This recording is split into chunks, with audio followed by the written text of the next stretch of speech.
Bonjour et bienvenue dans ce troisième épisode de la playlist de l'espace. Merci énormément à l'accueil que vous avez fait pour les 2 premiers épisodes avec Jules Brosset et Emma. Ça fait plaisir, je suis ravi que ce concept vous plaise et merci aussi pour toutes ces étoiles mises sur Apple Music, Spotify, etc. Je rappelle le concept tout simplement, je vais le rappeler un petit peu plus tard avec l'invité.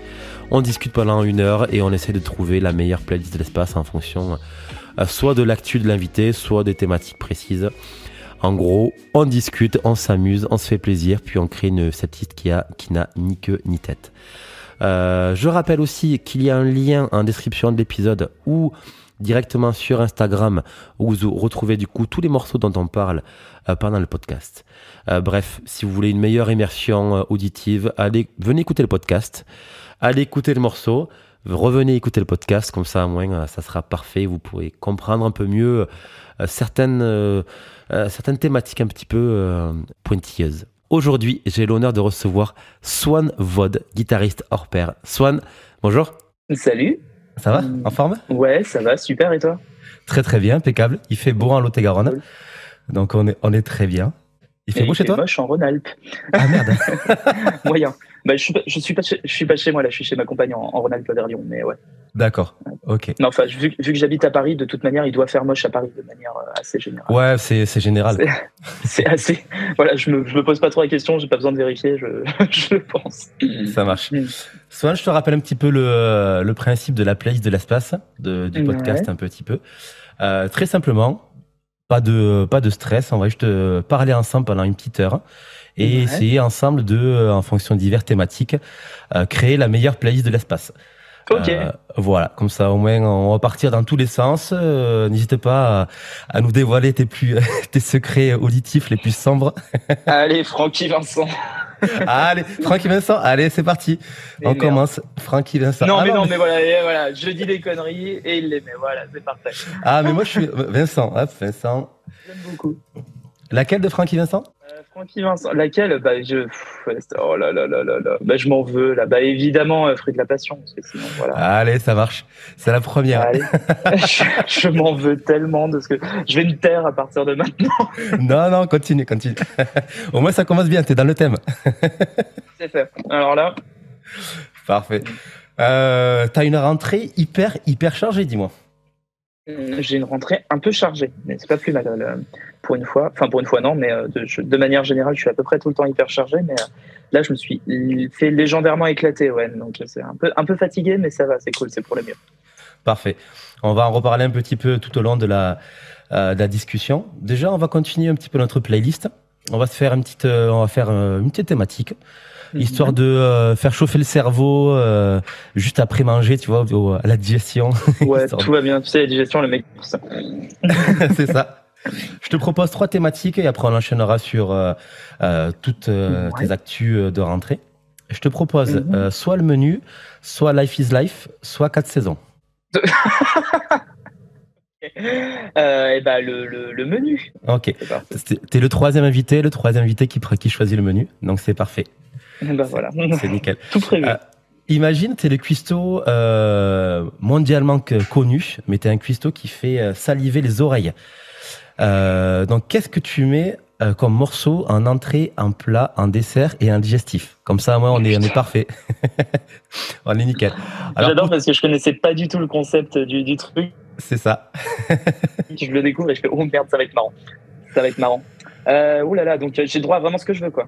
Ce que tu veux. Alors, si tu veux un petit peu des idées, avec Jules Brosset, on avait fait un petit Eddie Vedder en entrée, Jungle Boogie des Kool and the Gang en plat, Too Much Too Young Too Fast d'Airbourne en dessert et Sous le vent, du coup, en digestif. Tu vois un petit peu le principe et le délire de la chose, quoi. Et ben en entrée, on va se mettre forcément. T'es obligé de mettre un Come Together des Beatles, par exemple. Un Come Together. Ah ouais, ok. Ce serait une bonne base quand même. Un petit classique. Une base saine, quoi. Ok. Pourquoi ce morceau? Bah, on est quand même sur c'est même pas un classique. On est sur un indispensable de toute Discographie. Bibliothèque musicale, Ok. je veux dire, de tout menu. Ouais, non, mais justement, je cherchais un truc avec le menu, mais du coup, de tout programme gustatif d'oreille, quoi, auditif, on va dire, c'est plutôt là où je voulais en venir. Ok, ça marche. Non, ouais, complètement indispensable, les Beatles, monumental. Ça t'a beaucoup inspiré? Inspiré, je sais pas si c'est réellement. Enfin, oui, si, en fait, si, bah, je m'en suis énormément nourri, j'ai écouté ça. Les Beatles, je saurais pas te dire combien de centaines de milliers de fois j'ai passé les albums à fond dans les oreilles. Et encore aujourd'hui, pour moi, ça reste une référence absolue en la matière. En termes de rapport, je vais pas justifier que les Beatles sont bons. Il n'y a pas y a pas vraiment débat là-dessus. Mais à chaque fois, je suis complètement ahuri de me dire que les mecs, à l'époque où ils étaient, ils ont sorti quelque chose d'aussi créatif, d'aussi complet, une œuvre aussi prolifique et aussi riche et en même temps aussi taré, aussi bien écrite, bien arrangée. Enfin, c'est complètement. Je suis complètement. Et puis je suis complètement amoureux de Paul McCartney. Voilà, Ok. enfin, bon, bref. D'accord, ouais, une bonne entrée, quoi. Bonne entrée, comme Together. En plat, du coup. En plat, je dirais. Oh là là là là. Qu'est-ce qu'on pourrait se trouver? Donc le truc de résistance, quoi. Le truc où après, Ouais. normalement, tu prends pas de dessert, mais tu vas craquer quand même en te disant. Un truc assez copieux, tu vois, un truc assez généreux, mais qui est quand même, t'as envie d'en avoir plus, quoi. Sinon, t'as quand même un dessert et un digestif après, il faut. Je vais prendre mon téléphone parce que je suis très nul pour les noms, tu sais, les titres eux-mêmes. Mais du coup, je vais regarder comment ça s'appelle. On va prendre, si c'est un morceau, faut que on va prendre, je pense, Swagism de Ghost Note. Donc SWAGISM. C'est quoi comme style? C'est ça. Alors Ghost Note, en gros, c'est dans le style de. Tu connais Snarky Puppy? Ouais, tout à fait. Et ben voilà, ils se connaissent. Voilà, ils se connaissent très bien. C'est la version mononion de Snarky Puppy. D'accord. Et ça déboîte. C'est en gros, t'as encore une fois toute une équipe de gros tarés et c'est complètement illégal au niveau des grooves. Voilà, c'est complètement débile et c'est bien violent, comme on aime. Ok. Pareil, ils sont nombreux sur scène? Parce que Snarky sont facile une quinzaine, quoi. Oui, on est sur le même délire de complètement débile. Je sais pas combien ils sont exactement, mais enfin, il y a suffisamment de monde pour faire peur à qui que ce soit. Oui, ok. Ça marche. Donc, un truc bien lourd, quoi. Et en dessert? Et en dessert, on va se mettre. Tiens, c'est là où je vais tricher. On va se mettre du Lizzie McAlpine. Je te retrouve le titre dans une seconde. Lizzie, L-Z-Y? L-I-2-Z, et alors S, un Y ou un. Y, Lizzie McAlpine. Ok, hop. Tiens, tu as les morceaux devant toi. Et c'est Hate to be Lame. Tu l'as en troisième. Ouais, parfait. Voilà. Pour le coup, Lizzie McAlpine, c'est monumental. Mais Hate to be Lame en dessert, c'est tout doux, c'est très très bien. Ok. Et il te manque le digestif. Alors le digestif, c'est celui qu'on aime tous. Eh ben, on va se mettre. Ça c'est un truc, tu sais, le truc sur lequel tu finis qui fait que t'es pas trop KO après, mais que t'es ça trop. Eh ben, on va se mettre KDA, donc K/DA et DA/K/DA. Et pareil, je te retrouve le titre. C'est The Baddest, tu l'as là. The Baddest, tu l'as. Ok, ça marche, parfait. Tu l'as. Ah oui, il était là, je l'avais pas vu. Il était là. Voilà, celui-là, qui notamment est le morceau qui, en termes de production, au minutage 50 secondes, il y a le plus gros bas que j'ai jamais entendu de ma vie et c'est débile. C'est complètement débile. C'est bon, vraiment idiot. Un truc qui te fait bien vomir, quoi. Le bon bas complètement. Fait... Ah non, mais tu mets pas ça en boîte parce que littéralement la prod te retourne le bide alors que c'est dans les oreilles. La brown note, quoi. Ouais, c'est ça. C'est ultra débile. J'adore. Ben, on est très bien comme menu, quoi. On est parfait. Ouais. On est nickel. Comme tu disais tout à l'heure, tu as une rentrée hyper chargée. Donc, tu viens de rentrer du salon en Allemagne, le Summit, c'est ça? Ouais, le Guitar Summit. T'es plus au courant de ce que je fais que moi. Parce que pour un petit peu temporaliser l'enregistrement du podcast, on enregistre le 15 septembre. Absolument. Voilà, donc la diffusion se fera aux alentours fin septembre, il me semble. L'anniversaire de mon père, tiens. Ok, c'est l'anniversaire de mon cousin. Comme quoi. Bah voilà. Je savais que ton cousin était mon père, je le savais. Ça se voit. Au niveau de la pilosité, j'ai aussi une barbe assez imposante. Donc, c'est ça. Alors, si mon cousin est ton père, du coup, t'es quoi pour moi? Fatigué. Okay. Ton petit cousin, un truc comme ça, je suis perdu. Ça marche. Du coup, tu rentres du Summit Festival, un salon de guitare basse, c'est ça? Guitare, basse, un peu d'audio, mais quand même très orienté guitare, évidemment. Ça marche. T'es parti là-bas. Le genre d'événement insupportable. Ouais, où t'as que des bons et puis tu prends ta claque, quoi. Ouais, c'est ça, à peu de choses près, ouais. Ok. T'es parti tout seul ou t'es parti avec quelqu'un en particulier? Ou un groupe ou une boîte en particulier? Alors, je suis parti en tant que moi-même. Là, j'avais un showcase. Du coup, il m'avait invité à faire un showcase le samedi. Donc, c'est comme souvent sur les salons de cette envergure. Enfin, en Europe, en tout cas, c'est quand même souvent vendredi, samedi, dimanche. Ouais. Et donc, moi, je suis arrivé le vendredi soir parce que j'avais des gigs, je sais plus où avant. Enfin, je jouais, je sais plus où. Je suis arrivé le vendredi soir en Allemagne sous un déluge pire que torrentiel, quoi. Et puis le samedi, on a joué. Enfin, j'ai joué du coup. Avec Alex Caruana, que tu connais du coup. Avec qui? Partner in crime. Avec qui? Un mec avec qui on fait la course au tatouage, mais pour l'instant il gagne. Ah oui, Alex. Je le rattrape, mais doucement. Non, bah du coup on a joué tous les deux effectivement le samedi, et puis après on est resté jusqu'au dimanche soir, un truc comme ça, où moi j'étais invité par le salon du coup à faire ma vie de manière professionnelle, c'est-à-dire me balader, rien foutre et faire « Oh, c'est joli ça, oh, c'est moche ça, sympa, ah, c'est curieux ça, mais fallait pas, mais pourquoi vous faites ça ?» J'allais te dire autre chose, mais bon, c'est bon, je vais m'abstenir un petit peu.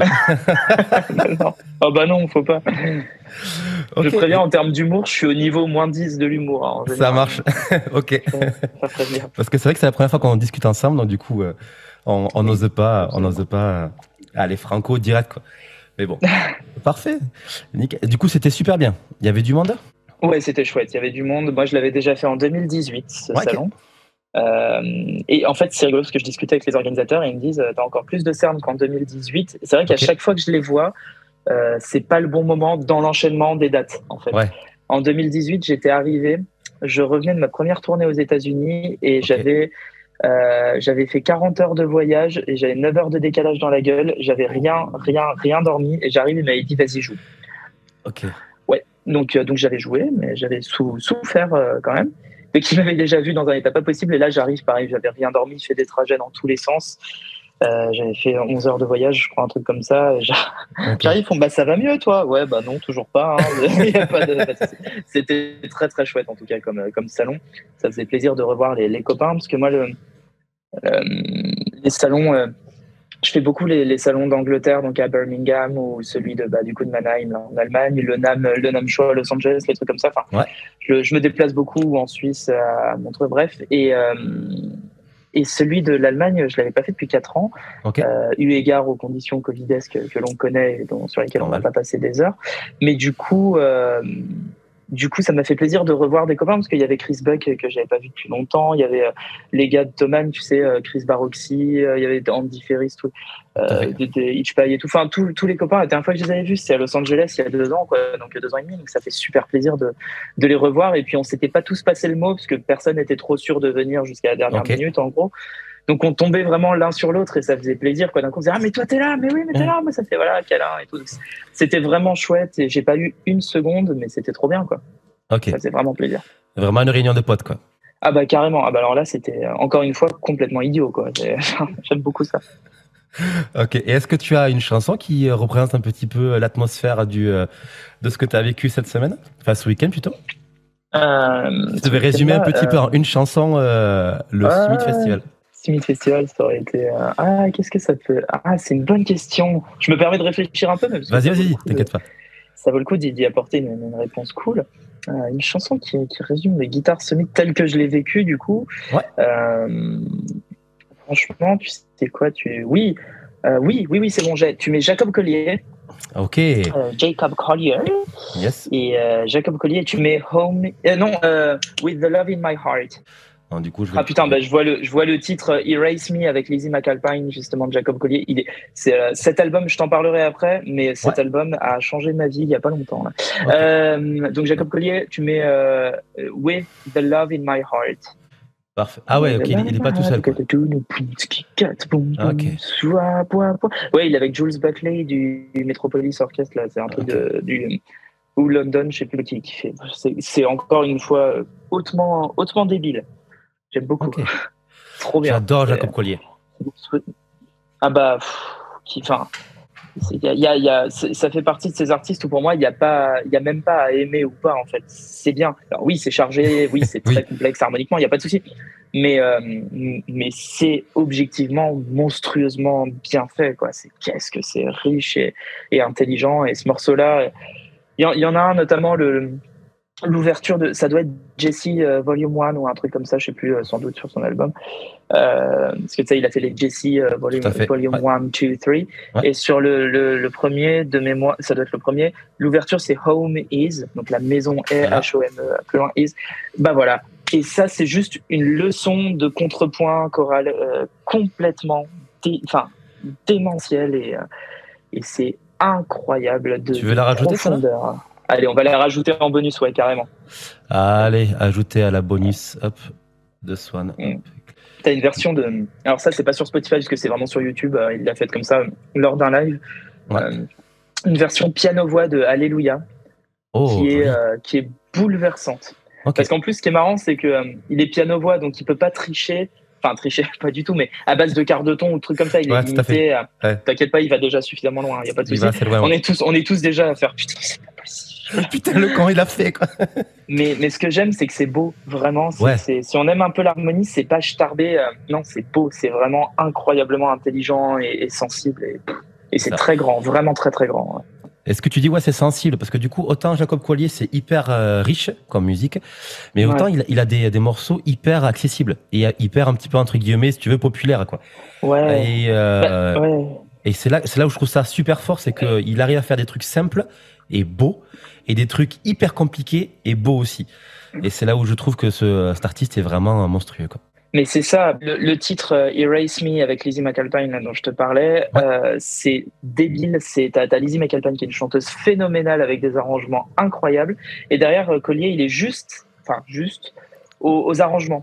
Justement, déjà, les arrangements de Lizzie McAlpine sont incroyables. Mais derrière, tu sens sa touche très légère. Et c'est vraiment un morceau pop pour le coup. Donc, il n'y a pas d'énorme délire, si tu veux. À part, d'accord, ok, t'as un 5e degré augmenté à un moment donné, mais enfin, sinon, voilà, c'est juste une couleur qui arrive. Et tu passes du dorien à l'éolien tout le temps, mais ça, c'est la base de la pop d'avoir des sentiments comme ça. Toujours est-il que des couleurs comme ça, toujours est-il que tu sens la touche Collier derrière. Mais très léger, et si tu n'es pas musicien, tu peux tout autant surkiffer le morceau et justement avoir ce truc de dire putain, il se passe un truc, parce que il se passe un truc magique, et quand t'es musicien, tu te dis ouh, le coquino, il a augmenté son 5e degré. Voilà, c'est très très joli quoi. Je rappelle à tous les auditeurs du coup que vous avez un lien en description de la playlist sur Spotify ou directement sur Instagram, la playlist de l'espace, pour retrouver intégralement tous les morceaux dont on parle avec Swan aujourd'hui. Donc n'hésitez pas surtout à aller voir, à écouter Jacob Collier parce que c'est monstrueux. Donc le morceau With the Love in My Heart, du coup c'est vraiment, on va dire, le résumé de tout ce que tu as vécu ce week-end au Summit Festival. Ah bah c'est ça, ouais, parce que le titre, ne serait-ce que pour le titre vraiment sorti du contexte du morceau entier, juste le titre With the Love in My Heart, j'étais trop content de retrouver les copains. Mais t'as vraiment cette espèce d'énergie folle, d'effervescence omniprésente qui fait que c'est cool. Moi je t'avouerais que de manière assez honnête et transparente, j'ai pas passé beaucoup de temps avec les Français sur ce salon parce que j'étais trop content de retrouver les copains anglais, américains, machin. On est reparti. Je suis reparti avec Alexandre Hernandez de Palf et Anna Sounds. On est reparti à Nice. Là, je suis rentré hier soir à minuit. On est reparti sur un tournage avec les gars de Walrus Audio qui venaient d'Oklahoma directement. On s'est fait l'avion ensemble. Ensuite, on s'est fait des bouffes, on s'est fait le tournage et tout. C'est ce côté réouverture. Est assez salvateur à mon sens. Ouais. Ok, ça marche. Mais du coup, tu lances le sujet de Palf. Tu interviens régulièrement sur cette chaîne. Est-ce que tu peux un petit peu nous décrire ce que tu fais, on va dire de rigolo, dans Palf? Je suis payé pour faire des blagues. Deux questions. Payé pour faire des blagues. Et les gens achètent. C'est Non, c'est ridicule. C'est scandaleux. Non, alors en fait, Palf, ça vient d'Anna Sounds, donc Anna Sounds qui est une marque de pédales française Tout à fait. qui cartonne pas mal. Et moi, ça fait 4-5 ans que je bosse avec Anna Sounds et donc Alex Hernandez, le CEO d'Anna Sounds, est devenu un ami très très proche en dehors du boulot, même. Enfin voilà, c'est vraiment sa femme, son fils, c'est la famille, tout ça. Enfin, vraiment, on est devenus très proches et du coup, on a toujours été extrêmement étroitement liés depuis qu'on travaille ensemble. Okay. On a fait le monde entier ensemble dans les salons. Plein de choses et puis c'est voilà, tu peux être sûr que dès qu'il y a un produit Anna Sounds qui sort, je suis dessus ou quoi, vraiment à me regarder, à avoir mis mon grain de sel ou quoi. Enfin, c'est vraiment la famille. Et du coup, pendant le premier confinement, on en parlait déjà un peu avant. On en parlait au NAM en réalité. Enfin, ça faisait un moment qu'on en parlait. Et quand on était au NAM, c'était déjà acté qu'on allait le faire, même si c'était pas encore officiel, sorti plutôt. Mais on travaillait dessus. D'ailleurs, j'ai toujours les cartes de visite du NAM marquées Palf, c'est rigolo. Parce qu'après, il y a eu le Covid, donc on les a pas trop utilisées. Bref, toujours est-il que l'idée a été le constat d'Alex, c'était que le marché en France est très curieusement foutu. Et que, je vais pas rentrer dans les détails de ça parce que j'en serais bien incapable, mais qu'il avait l'envie de créer un média qui lui serait fédérateur, alors évidemment autour de la pédale parce que c'est complètement son domaine de compétences et son centre d'intérêt commercial aussi au bout d'un moment, parce qu'il faut bien manger. Donc du coup autour de la pédale, nous on est très potes avec les gars de That Pedal Show ou plein de trucs comme ça. Okay. Et qu'on a croisé quelques fois et bon bref, ce milieu-là en général, où du coup on s'est dit mais il n'y a pas ça en France, ou alors s'il y a en France c'est assez mineur. Sans aucune prétention ou quoi, c'est juste de dire voilà, il faudrait un truc assez fédérateur, tu vois, qui ait des moyens, qui puisse. Exactement. Donc lui, il a pris sur les moyens d'Anna Sounds. Là, pour le coup, la mise de base, ça a été lui. Et on s'est mis Julien Bitoun, lui et moi au départ, donc tous les trois, à monter le truc où Julien, en tant que journaliste écrivain, interviendrait. Moi, en tant qu'intermittent du pestacle, non mais en tant que guitariste en tant que sideman et guitariste de session, j'interviendrai avec ce point de vue-là, ce prisme-là, et que lui, en tant que fabricant de pédales, interviendrait peut-être. Et finalement, il est sur toutes les vidéos. Okay. Mais toujours est-il que c'est devenu lui la figure centrale. Donc l'idée, ça a été de proposer d'abord, dans un premier temps, un média qui soit donc sous la forme de chaîne YouTube, parce que pour le coup, moi, je suis pas du tout youtubeur, mais alors vraiment pas, mais où du coup, on ferait intervenir des gens, donc comme moi, comme Julien, etc., en tant qu'invité, en qualité d'invité, qui parlerait de pédales d'effet, de chaînage de son, de trucs d'esthétique, de comment sonner comme Jean-Michel, je sais pas qui, voilà, blablabla. T'as Brian May, t'as eu pas mal de. John Mayer, Brian May, Mathieu Bellamy. Évidemment, moi, mon domaine de compétences, ça va plus être sur les trucs gospel, hip-hop, R&B, funk, pop moderne, quoi, si tu veux, néo-soul, etc., soul, ou reggae, afro-entier, trucs comme ça, bref, jazz, fusion, etc. Et du coup, à partir de là, on a lancé ça a très très bien pris, vraiment. Mais grâce au travail acharné d'Alex et de Mag, sa compagne Magali, qui est dans l'ombre, qui est pas du tout sur les vidéos, mais qui a fait un travail d'identité visuelle, d'image, c'est démentiel. Hein. Il y a vraiment eu un travail de gros taré derrière. C'est pas la chaîne YouTube que tu lances en mode ouais, on va se faire une vidéo par semaine, on va se démerder et tout. Putain, on s'est vraiment bougé, quoi. Ouais. Enfin, ils se sont vraiment bougés. Et moi, j'ai eu l'immense honneur de les accompagner là-dedans. Mais du coup, il a lancé une plateforme après qui s'appelle palf.fr. Ouais. Palf pour pédale à la française, qui en gros est je la fais très courte, un site de vente de pédales, quoi. Voilà, au même titre qu'un Woodbrass, qu'un Thomann ou quoi. Avec un design vraiment au top, quoi. Ah là, c'est Mag. Tu vois, je te parlais de Mag. On peut vraiment la remercier là-dessus, parce qu'on n'en parle pas souvent. Je ne parle pas souvent d'elle, mais elle a fait c'est démentiel ce qu'elle a fait, quoi. Parce que tout le design des pédales Palf, enfin des pédales Anna Sounds, c'est elle aussi. C'est Mag. Alors, c'est Mag. Maintenant, elle se met plus en retrait parce qu'ils ont un enfant en bas âge. Donc, du coup, et puis, ils ont agrandi la boîte aussi, hein, tout bêtement. Okay. Anna Sounds prend vraiment de l'ampleur. Ça devient une équipe selon les moments vraiment grande. Enfin, moi, je les ai connus, ils étaient 3 et demi, parce que tu en avais un qui était en alternance. 3 et demi, il y avait Alex, Mag, Damien qui était en alternance et Terry. Terry vient de partir là récemment, mais du coup, maintenant, ils sont le plus haut que je les ai connus. Alors là, on sort des périodes basses d'été, etc. Donc, il y a eu moins de monde. Et ils ont été 14 ou 15 à un moment donné. Là, donc, Ah ouais, ok. Donc ça devient une équipe. Donc si tu veux, la mag, justement, se permet de prendre du temps en retrait, histoire déjà de vivre un peu, parce que Familial, ouais. ce sont des acharnés de travail. On est à peu près tous des gros débiles de boulot en général dans cette équipe. Et donc là, ce sont aussi d'autres personnes de l'équipe qui prennent le relais là-dessus. Mais toujours est-il que ça reste Alex et Mag qui ont fondé la boîte, et c'est Mag qui est quand même en grande charge de tout ce qu'on peut voir, en fait, littéralement. Ouais. Trop bien. Ça, je savais pas qu'elle était vraiment à l'initiative de tout ce qui est design dans Palf. Ouais, à mon avis, on n'en parle pas assez de Mag. Et ouais, tout à fait. Elle a un crédit, mais c'est pas ce qu'elle souhaite non plus d'ailleurs. Hein. D'accord, ok. Elle est dans l'ombre, mais elle est essentielle à tout ce qu'on fait. Ok, parfait. Et est-ce que tu as une pédale que tu aimes bien, que tu préfères en plus que d'autres dans Palf? Sans choisir, tu vois, papa-maman, mais tu vois, est-ce qu'il y en a une qui... Sans parler d'Anna Sound, du coup.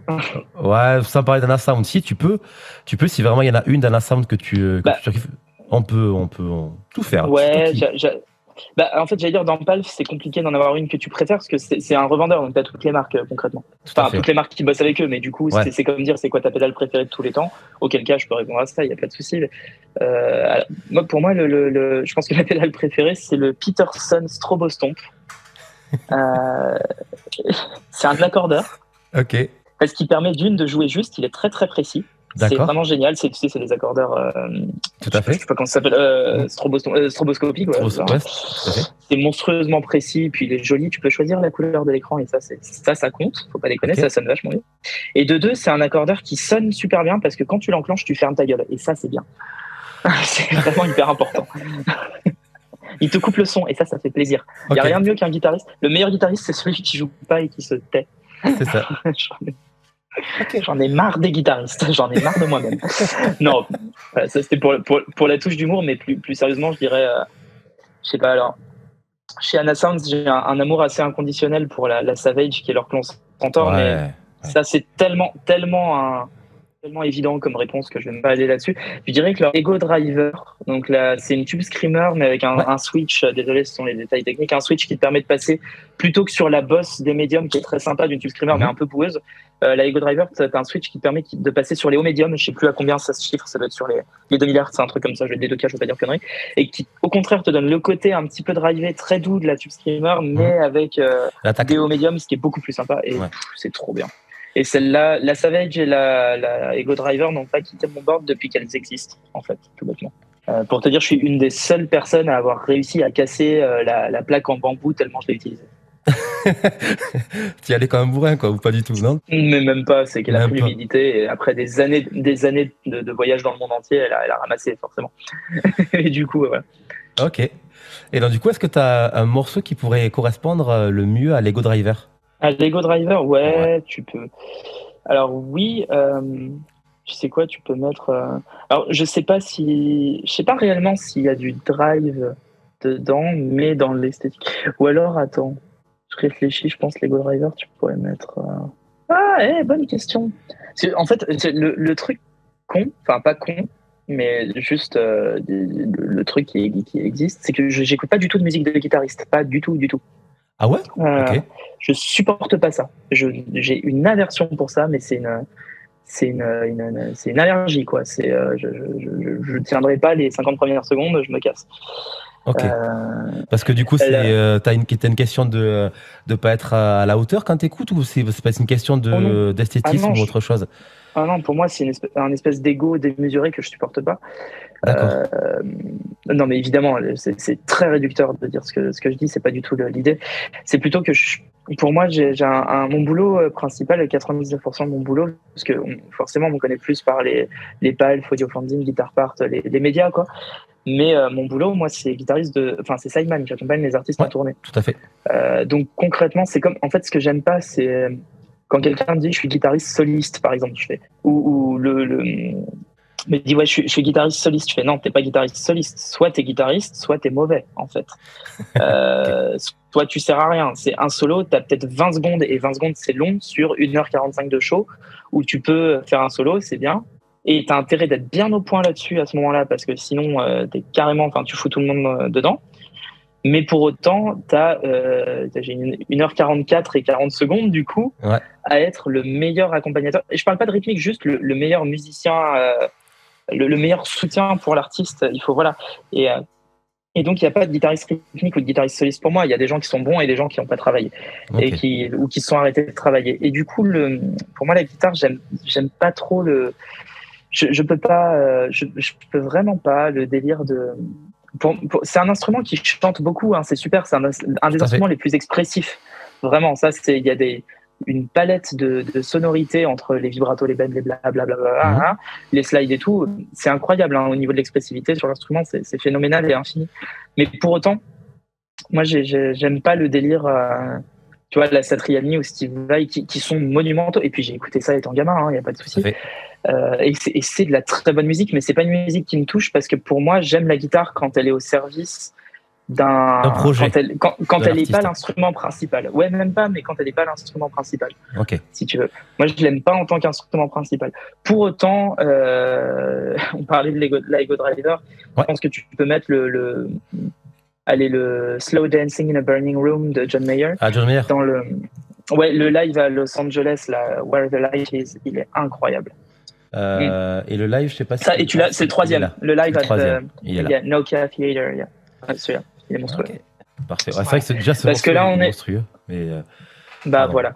C'est là pour moi, on est sur. Non, mais c'est moi qui te coupe comme un gros sac. Mais j'allais dire justement, là pour moi, on est sur quelque chose d'assez grand. Ouais. En fait, t'es un bassiste, toi, en fait. T'es pas un guitariste. Je joue beaucoup de basse. Sérieux? Beaucoup. Et je suis le premier à dire que la basse est infiniment supérieure à la guitare. Si je devais en tant que sideman justement, si je devais être un artiste et composer une équipe de sideman, selon les budgets blablabla, si je devais faire un choix, je dirais le guitariste directement.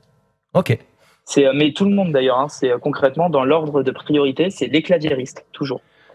Les claviers avec ordi, etc. Les batteurs souvent ou SPD ou quoi. Après un bassiste éventuellement et le guitariste il vient en dernier. Hein.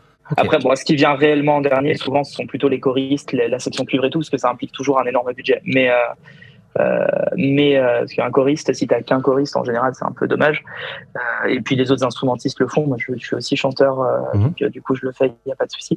Mais en général, les sections cuivre, genre, si t'as pas trop de budget, tu vas pas te payer un saxophone, 3 trompettes et un tuba et 2 bassons, quoi. Déjà, parce que 2 bassons serait ridicule. Mais voilà, donc, du coup, l'idée derrière ça, c'est que pour moi, le guitariste, c'est un peu complexe. C'est l'élément qui est toujours sur la tangente, si tu veux, sur le fil. On n'a pas, aujourd'hui, dans la pop moderne, on n'a pas besoin de nous. Pour autant, on est très utile et on file plein d'arrangements très sympas. Et puis là, récemment, depuis 1 ou 2 ans, il y a un retour des musiques un peu basées sur des progressions de guitare, tu sais, genre sur des accords un peu à la guitariste. Et ça, c'est cool parce que du coup, ça me donne du boulot, moi je suis content.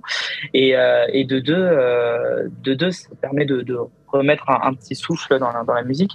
Toujours est-il que, oui, pour moi, la basse, ça a un pouvoir bien plus puissant que celui d'un guitariste. T'enlèves un guitariste dans un groupe, personne ne fait gaffe. Enfin bon, s'il y a un clavier, un truc et tout, c'est pas très grave. T'enlèves le bassiste, il n'y a plus de basse dans un morceau, tu fais la gueule. Hein, tu fais la gueule. Il y a aussi le privilège de la bass face, quoi. Tout à fait. et puis d'avoir des gros bas là, du coup, des gros trucs qui font mal, quoi. Donc on était sur l'Ego Driver et tu parles d'accompagnateurs, d'artistes. Est-ce que tu accompagnes parce que je vois que tu joues dans Rosaway, c'est ça? Ouais, absolument. Ok. Est-ce que tu peux nous en parler un petit peu plus? Mais carrément. Alors là, en ce moment, effectivement, ça fait 1 an et des bananes que je suis beaucoup avec Rosaway. Et du coup, Rosaway, c'est un double artiste, c'est un duo d'artistes qui sont ensemble dans la vie comme dans le travail. Stéphane Avellaneda à la batterie et Rachel Ombredan au chant et à la flûte traversière. Et en gros, c'est un duo qui fait de la pop.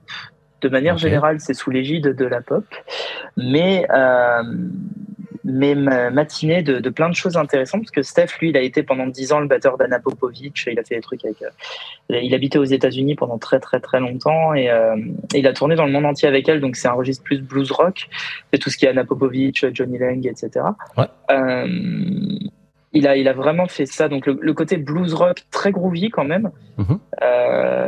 Et Rachel, Rachel est a été longtemps prof de flûte traversière à la Philharmonie de Paris. À la Philharmonie de Paris, donc elle a ce côté très classique Ouais. Donc déjà, ça fait deux univers très métissés, enfin qui en tout cas créent quelque chose de très métissé et extrêmement opposé finalement. D'ailleurs, pour la petite anecdote assez marrante, Rachel a tellement la rigueur du musicien classique, tu sais, que il y a une note qu'elle tient en live sur un morceau, bon bref, qui doit vraiment très honnêtement durer 15 secondes, je pense. Et 15 secondes, c'est très long. Et je l'ai jamais entendu, même malade comme un chien. On a fait des dates où, comme tout le monde, tu fais des dates, il y a des jours t'es malade, quoi. Malade comme un chien, avec plus de voix et elle se démarre comme elle peut du coup, mais plus de voix et plus de souffle surtout, parce que je vais en venir à la flûte traversière. Elle l'a jamais mise à côté. Et toujours le son nickel. C'est impressionnant la rigueur du musicien classique, quoi. Ils ont été prénominés aux Grammy Awards cette année. Ils sont signés sur Rope a Dope, qui est l'ancien label de Snarky Puppy, enfin des trucs comme ça, qui sont quand même assez American-based, quoi. Et c'est un immense privilège de jouer avec eux, parce que ce sont des musiciens absolument immenses.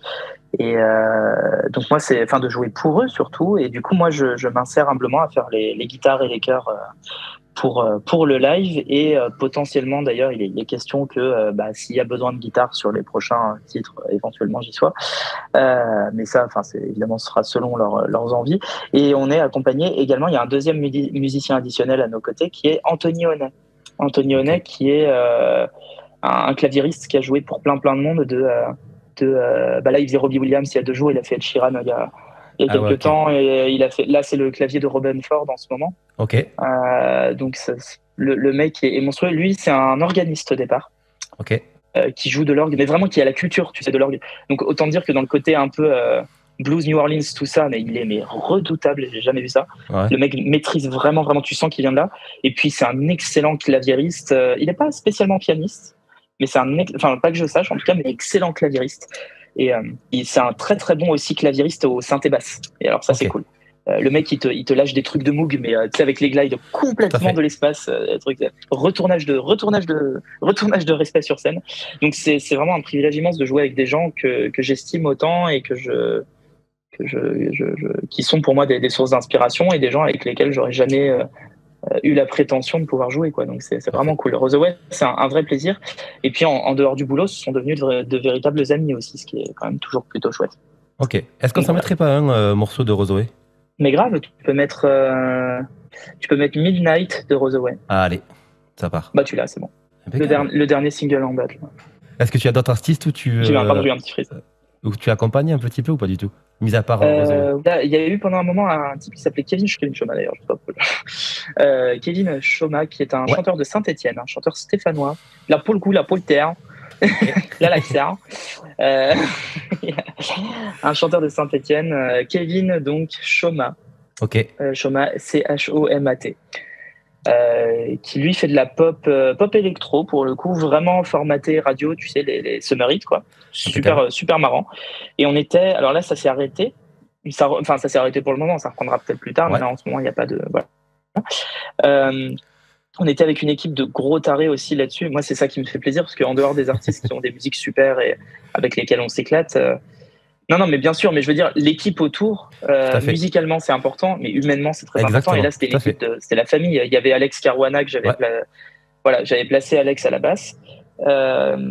Il y a Pierre-Luc Bert, mon pote Pierre-Luc Bert à la batterie, qui est lui le batteur de. Maintenant, il est sur N'oubliez pas les paroles et taratata. Ouais, tout à fait. Et Benjamin Michel, un super copain qui est au basse, arrangement, live, direction musicale, tout ça. Bref, donc il y avait Kevin, là, ça s'est arrêté. Et puis il y en a plein d'autres autour, des remplats, des plans à droite à gauche, etc. Là en ce moment, ce qui occupe essentiellement mes journées, c'est Roseaway. C'est cool parce que c'est un plaisir incroyable. Roseaway, comme je te disais, en fait, ce qui est cool, c'est qu'il n'y avait pas de guitare au départ dans les morceaux. Il n'y a pas de guitare, ou à la limite il y avait 3 notes, mais enfin si tu veux, voilà, c'est au fond du mix. Donc concrètement, il n'y avait pas besoin de guitariste, puisqu'il n'y a pas de guitare. Et ils m'ont appelé en me disant, voilà, on veut un guitariste, on voudrait que ce soit toi. J'ai fait une audition, on s'est rencontrés, etc., évidemment. Mais quand on a commencé de bosser, ils m'ont littéralement envoyé les stems des morceaux, ce qui est extrêmement rare, en me disant, il n'y a pas de guitare, fais-toi plaisir. Et ça, c'est juste génial, parce que du coup, toutes les parties que tu entends en live, c'est moi qui les ai faites. Ce qui a 2 avantages, c'est que d'une, je kiffe, forcément. Je m'éclate, parce que j'ai vraiment nos limites, enfin, dans la limite du bon goût, mais ils me font confiance. Et de 2, c'est impossible de les oublier, parce que c'est moi qui les ai faites, donc ça c'est cool. Ça c'est arrangeant. Très dur à oublier.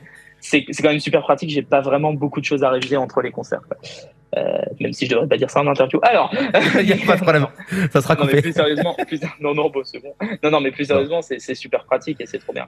Parfait. Donc, on a parlé un petit peu du Summit, on a parlé de Palf, on a parlé de Rosaway. Et on va continuer un petit peu la période de rentrée pour toi. Là, il y a eu des sorties. Putain. Il y a eu pas mal de sorties. Tu veux commencer par laquelle? Celle de le livre ou l'expansion? Allez, l'expansion, vas-y. Allez, l'expansion. Donc, l'expansion, c'est avec Reda Boucher, du coup? Ou Reda, le campus de Reda, on va dire. Reda Boucher, c'était son ancien. Reda Boucher. Ouais, c'est Reda Boucher, le campus musique de Reda. Ouais. J'adore. Oui, absolument, c'est avec Reda. En fait, Reda a créé il y a. Je veux vraiment pas dire de conneries, j'ai envie de dire un an, mais enfin bref. C'est la Chelousphère? Ouais, c'est ça, la Chelousphère, avec sa BD, la chelouterie guitaristique. C'est il y a un an. Et la Chelousphère, bah voilà, c'est il y a un an. Et une méthode de guitare qui s'appelle À deux doigts de sonner. Ouais. Ce qui est vraiment pas loin d'être un titre monumental. Et de deux, ah ouais, non, mais ça, je peux juste pas le laisser passer. Et de deux, c'est une méthode de guitare qui a vocation à aiguiller, accompagner, aider les débutants / intermédiaires dans leur progression. Donc lui, il a fait deux méthodes, la méthode polyvalente, donc un truc assez généraliste, assez pop, rock, tout ça, voilà, musique très très courante, et une méthode métal, du coup plus moins gentille. Plus moins gentille, ouais. Voilà. Et donc voilà, il a fait ces deux méthodes-là qui ont absolument cartonné. De ce constat est née l'idée de créer des extensions à ces méthodes qui auraient des thèmes évidemment différents, histoire de n'être pas redondant. Et donc le travail s'est articulé autour de Florent O'Haraud, donc Flo Oa, qui est un très bon copain et un guitariste fabuleux, qui lui est basé et joue dans... Merde, j'ai plus le nom de son groupe. J'ai un trou de mémoire, bref. Ouais, un groupe de métal assez velu quand même. Ouais, un truc entre Gent, Deathcore, tout ça, c'est un peu vénère. Voilà. Et moi j'aime bien, hein, j'adore ce genre de conneries. Toujours est-il que j'adore les barbus qui jouent. Du coup, lui, il était en charge de l'aspect du coup shred, littéralement. Ouais. Donc avec lui, c'est créé une méthode de sweeping, de legato, de blablabla, de beaucoup trop de notes, toutes les notes sauf les bonnes, tout ça. Enfin voilà. Évidemment, je le vanne beaucoup dessus parce que je suis le premier à jouer beaucoup trop de notes. Mais du coup voilà. Donc, de toute façon, t'aimes pas les guitaristes, donc du coup, il faut bien vanner. Putain, mais c'est clair. Et je ne m'aime pas moi-même. Non, du coup, ça doit être dur au quotidien. Ouais, 20 ans de psychanalyse. Non, plus sérieusement, du coup, moi, de mon côté, je me suis occupé plutôt de tout ce qui allait être improvisation et liberté sur le manche, c'est-à-dire compréhension de l'instrument en lui-même. Donc, travail d'intervallique, travail d'oreille, de maîtrise intervallique, de maîtrise de structure intervallique, de gamme, de couleur, de quoi jouer sur tel truc, de mineur mélodique, d'altéré, de substitution tritonique, de que sais-je, de gamme majeure, de mode, etc. De pentatonique, de pentalidienne, d'altéré, enfin tout ce qui va être autour de l'idée et puis aussi beaucoup sur les accords de repérage d'intervalles, etc. Parce que moi je pense extrêmement intervallique quand je joue et fonctionnel. Okay. Donc vraiment, je fais souvent, par exemple, j'en parlais avec Caruana. Caruana, des fois, je lui donne des cours d'harmonie, justement entre potes, où pour le coup, vu le niveau d'Alex, c'est vraiment que sur l'harmonie que je peux lui donner des cours. Et du coup, dans ces cas-là, vraiment, c'est à base de t'es en la mineur, pourquoi tu joues un do dièse altéré, un fa dièse altéré, parce que fa dièse altéré, c'est sol mineur mélodique, qui est le 5e degré de do mineur mélodique, qui est lui-même suite si altéré, qui est le 5e degré de mi altéré, qui lui-même est le 5e degré. Donc en fait, tu joues un 5 de 5 de 5 de 5 pour aller résoudre sur ton la. Enfin, c'est vraiment des trucs de gros tarés comme ça où on s'est éclaté. Donc du coup, dans cette méthode, on va pas aussi loin parce que les gens mourraient. Littéralement. En masterclass, je les tue à base de ça, les gens. Mais là, non. Et cool, l'idée, c'est vraiment justement de prendre conscience de la capacité et de la structure du guitare. Et d'un instrument à cordes pour pouvoir évoluer au mieux. Et du coup, c'est pour donner les outils, en fait, si tu veux, de travail. Concrètement, c'est ce qu'on disait avec Reda quand je suis descendu à Bayonne en mi-août là pour tourner 2-3 suppléments avec lui. C'est ce qu'on disait. Concrètement, vous faites toute la méthode d'un coup en la regardant, ça vous sert à rien du tout. Vous aurez peut-être appris un ou deux trucs, mais ça sert à rien. C'est pas de la technique, c'est pas pragmatique, si tu veux. Par contre, ce sont des concepts et tout qui sont des clés de travail et qui peuvent servir sur 5-10 ans, quoi. C'est vraiment, voilà, sans prétention, je veux dire, c'est juste des pistes à travailler très, très, très, très, très longues, quoi. Donc, voilà. Donc, c'est ça l'idée. Ok. Non, du coup, ça c'est sorti lundi, donc lundi 12 septembre. Ouais. Voilà, et donc du coup, on peut trouver ça sur la Chelousphère, il me semble. J'ai une mouche qui me fait chier depuis tout à l'heure. Absolument. C'est horrible, putain. Ah, c'est cassé. Voilà. Et c'est chiant quand t'enregistres un podcast, tu vois, t'entends le tu sais ce que fait une mouche qui est enrhumée? Non. Elle se bouche. Oh, joli. Merci, c'était Swanvod pour la... Voilà. Elle est magnifique. Je vais la mettre à miniature, tu sais. Merde. Appelez-moi pour vos bar mitzvahs, vos mariages, vos divorces. C'est ça. Excellent.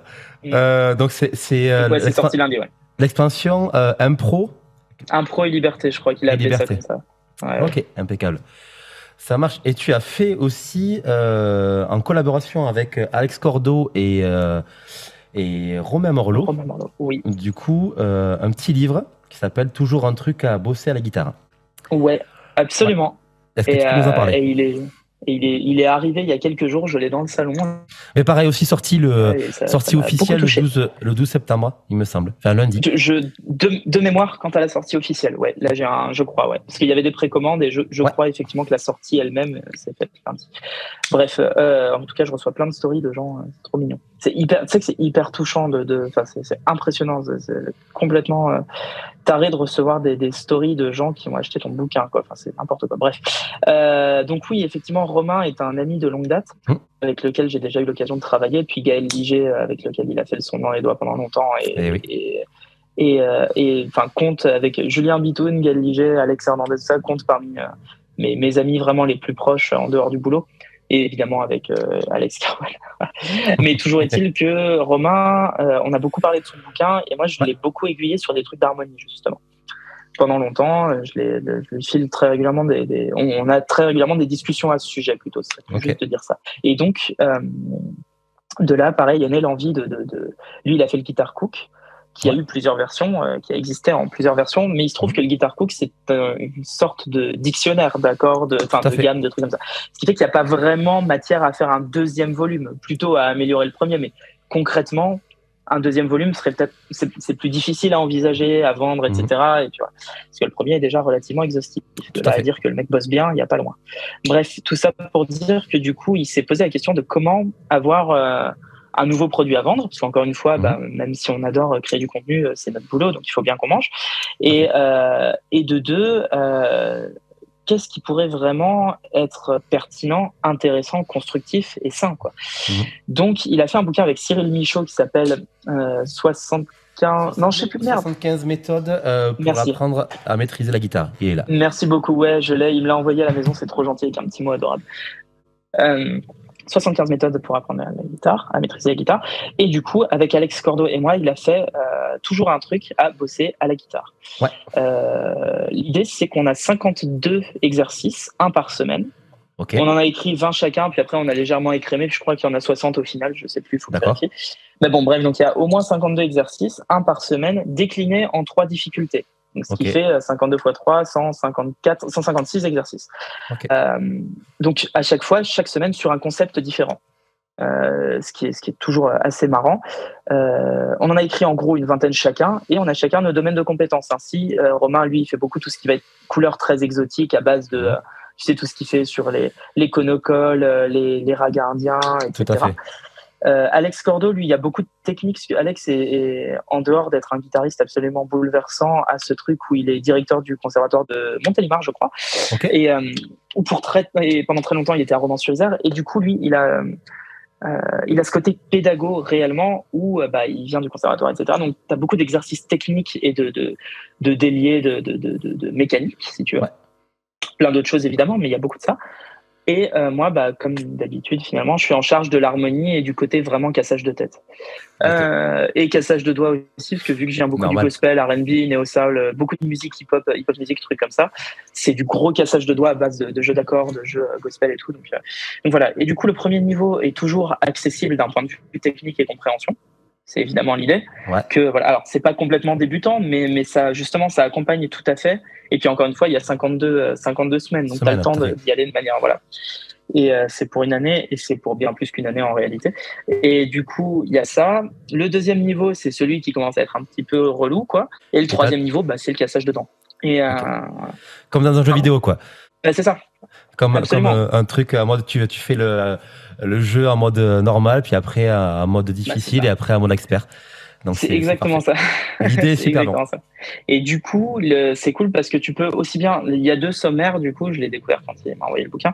Il y a aussi bien un sommaire par auteur qui te permet, du coup, de travailler si tu veux bosser que les trucs d'Alex, par exemple. Cool. Mais évidemment, le bouquin est fait de manière à ce que ça soit très cohérent. Et du coup, le sommaire classique, lui, dans le glossaire, tu as vraiment ce truc où tu vas avoir un exercice de Romain, un d'Alex, 2 de moi, 2 de Romain, 3 d'Alex, blablabla, Ok. enfin, un de machin, de façon à ce que ça soit le plus progressif, le plus doux possible. Et ça Ok. part aussi bien de la pentatonique. Typiquement, moi, le premier de moi qui arrive dans le bouquin, je crois, c'est blues à 3 pentatoniques. Donc, c'est déjà en mode, ça va pas être gentil. Et voilà. Donc, l'idée, c'est vraiment d'avoir cette progression-là. Pour autant, le bouquin n'est pas du tout linéaire. Donc, tu peux complètement l'ouvrir à une page et faire, OK, je fais ça, quoi. Ok. Ça a c'est été cool. notre volonté là-dessus. C'est vraiment, vraiment chouette. Ça fait longtemps qu'il a comme idée, non? Il devait le sortir en décembre dernier, il me semble. 2022? 2021? Absolument. Ouais, 2021 du coup. Oui, absolument. Et puis, en fait, le truc, c'est que déjà écrire un bouquin à 3, c'est complexe. Oui. Parce qu'on s'est pas vu une seule fois au milieu. Où moi, j'ai croisé Romain parce que voilà, mais Alex, je l'ai pas vu depuis longtemps. Pourtant, Alex est un très bon ami. Pour la petite anecdote, Alex, c'était mon idole quand j'étais petit. D'accord. Donc écrire un bouquin avec lui, pour moi, c'est vraiment très impressionnant pour moi. Mais co-signer un bouquin avec lui, c'est incroyable pour moi, vraiment. Mais du coup, écrire un bouquin à 3, c'est pas facile, parce que Alex, lui, il a son boulot de conservatoire et puis ses concerts également, en tant qu'Alex Cordo et en tant qu'Electric Baroque Quartet. Romain a son boulot d'éditeur jusqu'ici, il avait le son dans les doigts, plus sa chaîne, plus blablabla. Oui. Plus une vie en fait autour, si on y pense. Tout à fait. Voilà. Et moi, je suis tout le temps sur la route. Moi, le bouquin, il a été écrit dans des chambres d'hôtel sans guitare. J'avais pas de guitare dans les mains. Il a été écrit comme ça en mode alors du coup ça, puis après vérifier, ok, c'est bon, blablabla. Donc ça a été un truc où déjà en termes d'organisation, c'était forcément complexe. Et puis après, ça implique des deadlines d'imprimeurs, d'éditeurs de blablabla, encore une fois, de déclarations, de droits d'auteur, de contrats et tout. Donc forcément, ça a pris plus de temps que prévu. Et on voulait pas sortir ça genre peut-être début août, le truc complètement pourri, tu vois. En gros, il n'y a pas mieux pour faire un flop. Non, l'idée, ça a été vraiment de travailler sur quelque chose qui aurait un impact et qui fonctionnerait parce qu'on n'a pas travaillé pour rien, justement, et qu'on a envie de voir les gens s'éclater avec. Enfin, se faire éclater avec, du coup. Les deux, quoi. Ouais. Alors, perso, j'annonce, je touche pas avec un bâton aux exercices de niveau 3 d'Alex Cordo. D'accord. Je touche pas, j'ai trop peur. Ok. C'est très bien. Parfait. Donc du coup, c'est sorti le 12 septembre, en même temps que l'expansion de la Chelou-Sphère. Donc vraiment, le 12, c'est une grosse date. Donc on a vu quand même le Summit Festival, les 2 sorties, donc le bouquin plus l'expansion. On a vu Palf, on a eu pas mal de choses. Est-ce que tu as une chanson qui résumerait un petit peu ton entrée de septembre 2022 pour sentir un petit peu, on va dire, le truc bourrin de la chose, quoi. Ouais, grave. On va mettre Billie Eilish. Ok. Ah, ok. Tu vois, quand je parle de bourrin, c'est pas, pour moi, c'est pas Billie Eilish, mais oui. Oh, c'est ultra bourrin, Billie Eilish. Et on va mettre. Non, mais c'est monumental, Billie Eilish. On va mettre Listen Before I Go. Dans l'album When We Fall Asleep, Where Do We Go. C'est Listen Before I Go. Et c'est l'avant-dernier titre, quoi. Ouais, tu l'as, le 3e en partant du bas. Elle est ici. Ouais. Ok, donc ça, c'est vraiment le morceau qui résume ton entrée 2022, quoi. Ah ouais, je suis désolé, c'est horrible parce que c'est Billie Eilish, c'est un peu dépressif, mais oui, c'est une lettre de suicide, hein, le morceau. Donc, je suis comme ça, j'en peux plus. C'était trop bien, mais j'en peux plus. Mais tu prends des vacances ou ça va être encore pire, du coup? Non, c'est pas fini. Pas fini? Ah, ça va être encore pire, évidemment. Ah bah, tant mieux, ça veut dire que du coup, t'es... J'ai la chance d'avoir une compagne et sa fille qui sont absolument incroyables et qui me soutiennent à fond, donc c'est cool. Parfait.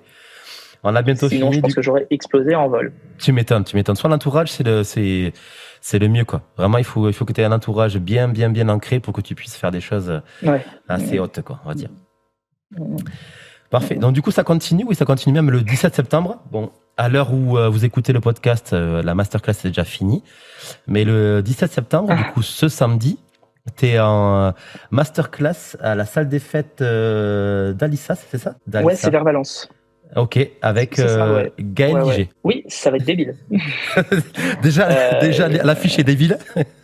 L'affiche est débile. Alors, bien débile. Pour la petite histoire, quand on prévoyait la masterclass, je fais beaucoup de masterclass en général, de trucs comme ça, et ça me permet de travailler et de rencontrer du monde, c'est toujours cool. Quand on s'est dit qu'on se la faisait, celle-ci, dans nos échanges de mails, je lui dis je t'envoie mon press kit et tout pour tout ce qui est identité visuelle, contenu, etc. Ouais. Évidemment, comme n'importe quel intermittent, j'ai mon press kit qui est prêt, quoi. Et il me renvoie un message, ouais, tes photos, elles sont très jolies, mais j'en ai rien à foutre. Je fais, ok, merci Gaël. et il me dit, prends-moi une photo de toi de profil. Ok. Ouais, non, mais et au moment où il me dit ça, je fais, mec, j'ai pas d'appareil photo. Enfin, j'en ai un, mais là, je suis dans le métro, quoi, si tu veux, et je suis entre les dates et tout. Enfin, je peux pas. Ça va être complexe. Et finalement, mais prends dans le métro. Je fais, ouais, mais c'est dégueulasse. Il fait, t'inquiète, fais-moi confiance. Donc, je me retrouve comme ça dans le métro, à prendre un selfie dégueulasse sans voir ce que je fais. Je lui envoie et je connais Gaël. J'ai eu peur. Je me dis, mais qu'est-ce qu'il va faire et tout. Et ça n'a pas loupé. Ça a donné ça. Ça a donné cette affiche complètement débile. Et ça, tu me vois en fait, moi, dans le métro avec des cernes pas possibles à prendre un selfie. Ah, c'est trop bien. Dégueulasse. Et sur un photomontage à la fin. Génial. Voilà.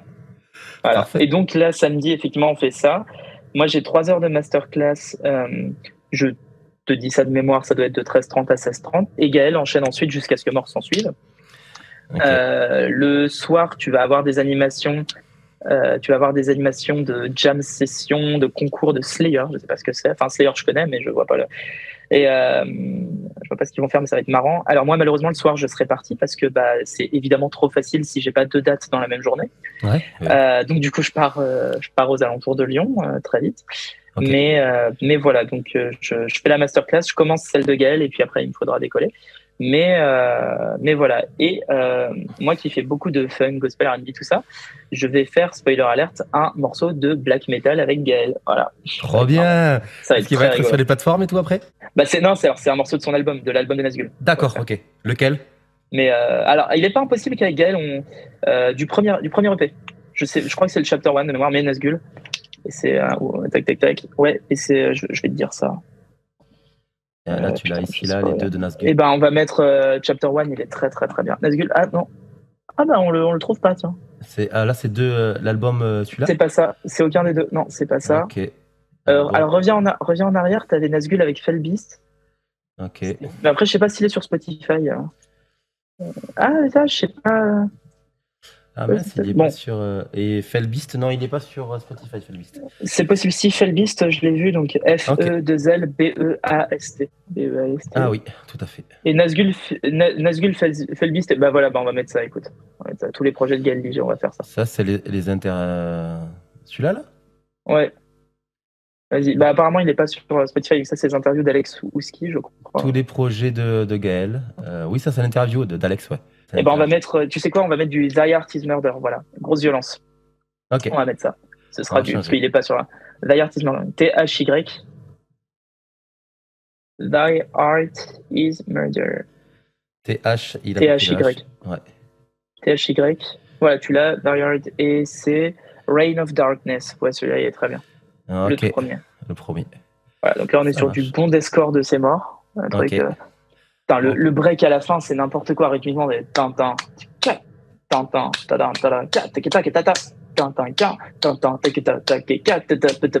Complètement débile comme truc. C'est génial. Et c'est pas gentil du tout. J'imagine. Ok, trop bien. On va terminer un petit peu par une recommandation. Est-ce que tu as parce que ça fait une petite heure qu'on discute ensemble. Est-ce que tu as une recommandation d'artiste que tu aimerais faire? Ah, carrément. Tiens, tu vois, je te parlais de Lizzie McAlpine. Ça, il faut absolument la recommander, c'est essentiel. Je pense que son dernier album, là, 5 Seconds Flat, c'est du grand génie. Lizzie, L-E-2-Z-Y. Ah, ok, 2Z-Y. Ah, tu l'as, voilà. C'est cet album-là, ouais. Celui de Hate to Be Lame et tout. Ouais. Celui-là? Ok. Celui-là de 5 Seconds Flat et tout. Et c'est ce morceau? Ouais, t'as l'album, je vois au milieu, là, t'as l'album 5 Seconds Flat. Ok. Ouais, voilà. Ça, c'est Ça, c'est très grand, ça. Ça, c'est très, très grand. Et il y a un morceau en particulier? Est-ce que tu veux qu'on remette celui-là? Ouais, Erase Me, il est... Ok. Erase Me avec Jacob Collier, il est bouleversant. On en a parlé. Mais de toute façon, tu vois, celui dont je te parlais tout à l'heure, le Hate to Be Lame, c'est avec Phineas, le frère de Billie Eilish, le producteur de Billie Eilish. Ça, et je pense qu'il y en a, si je peux me permettre une deuxième suggestion, c'est celle de, zut. Ah, attends, je te retrouve ça en 2 secondes, je me permets de chercher. Pas de problème, vas-y. Home. Non, dis-moi que j'ai pas oublié. Comment il s'appelle cet artiste? Ah non, je pourrais pas supporter de l'avoir oublié. Non, comment il s'appelle? Oh non, je m'en veux. Ah, zut. C'est bon, je l'ai. Bruno Major. Ouais, tu mets Home de Bruno Major. Qu'est-ce que c'est beau, ça. Ça, j'en ai pleuré, celle-là. Ouais, c'est ça. Rien que le titre de l'album, A Song for Every Moon, il est tellement beau. Ce titre est magnifique. Et ce morceau-là, et l'album entier est bouleversant. C'est incroyable. Ok. C'est vraiment très, très grand. Très, très beau. On est à 13 morceaux, t'es pas superstitieux? Ça va? Non, ça va. Impeccable. Comme disait un grand philosophe, ain't no superstition. Ah, ça marche. Impeccable. Stevie, si tu nous entends. Si tu nous entends, je t'écoute le podcast. Stevie, si t'écoutes le podcast. En tout cas, il va pas voir la vidéo. Hein. Non. On va se faire un petit résumé du coup de notre playlist de l'espace. Donc, en premier, Fruit de la Passion de Frankie Vincent. Avec tout l'amour du monde, je te hais. Elle est parfaite, ça commence très bien. Come Together des Beatles, Swagism, c'est ça? De Ghost Note. A to Be Lame de Lizzie McAlpine. The Baddest de Kiddy A. With the Love in My Heart de Jacob Collier. Une deuxième de Jacob Collier qui est Home Is. Solo Dancing in the Burning Room de John Mayer. Évidemment. Midnight de Rosaway, ton groupe. Listen Before I Go de Billie Eilish. Reign of Darkness de The Art of Murder. Tu m'as demandé de la violence, hein. C'est parfait, je vais l'écouter. Erase Me de Jacob Collier avec Lizzie McAlpine. Et Homme de Bruno Major. On est très bien. Ouais. On est parfait, une bonne setlist de l'espace. Est-ce que c'est une setlist que tu aurais faite? Grave. Ok, sauf Frankie. C'est à base de ce que j'écoute tous les jours, hein, de toute manière. Ok, ça marche. Alors, Fruit de la Passion, je l'écoute pas tous les jours. Par contre, je trouve ça... Après, je sais pas qu'est-ce que tu fais avec Gaël Liger. Peut-être que Fruit de la Passion, peut-être que tu peux... Alors avec Gaël, c'est hautement idiot, ouais, ce qu'on fait. C'est ça, ouais. C'est bon. Swan, merci beaucoup d'avoir joué le jeu de la setlist de l'espace, de la playlist de l'espace plutôt. La playlist de l'espace. On se retrouve le 17 septembre et pour ceux qui n'ont pas encore pris soit le livre soit l'expansion, foncez parce que c'est trop bien. Trop Swan, cool. Écoute, super. Merci à toi, merci infiniment. Merci. Ouais, passe une bonne journée. À toi aussi.